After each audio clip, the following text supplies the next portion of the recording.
Next phylum and the last one of the non-chordates is phylum Hemichordata.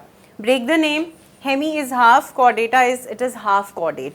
Now this name is little bit confusing, but before coming to the name thing, I am going to discuss that this is the last phylum of non-chordates. That means you are not going to find anything like notochord in this phylum. The organisms would not have it.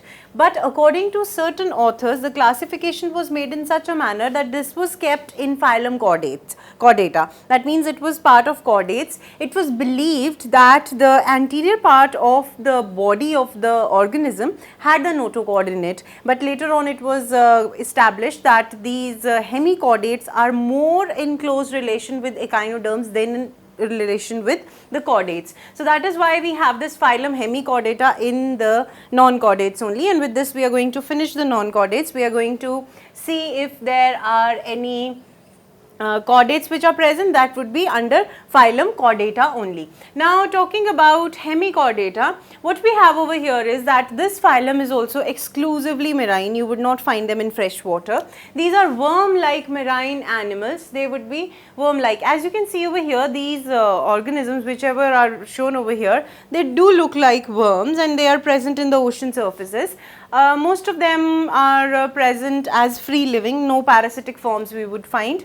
That is a different part. What we have over here is that they are bilaterally symmetrical, triploblastic and coelomate. Their body is worm-like, so it is supposed to be a cylindrical body. Now what is present in this cylindrical body? If the body is to be divided into three parts, we get three regions. The anterior most is known as proboscis. Okay, then we have the head and then we have the trunk. This is how the body is divided into three parts, and then there is a tail as well which is present. Now let us see the structure. What you see over here is that this is proboscis, the same thing. This is the actual picture and that is diagrammatic representation. There is proboscis, which is the anterior most part. Then we have a collar that is present, that is otherwise known as head. So we have collar part, and then we have this region that is the trunk part. Trunk is having gills in it, which is responsible for, these gills are responsible for the respiratory exchange. The circulatory system happens to be open. As you can see over here, this part, that is the trunk part, is having maximum of the systems which are present in the organism. There are genital wings which are present. There is branchial region in close proximity to the gill pores. Then we have hepatic caecae, that means the digestive system is present over here. There is hepatic region, there is post-hepatic region, and there is anal opening. This part of the organism, not this part, these organisms, they were earlier classified as chordates because it was believed that in this region, this particular region, this had notochord.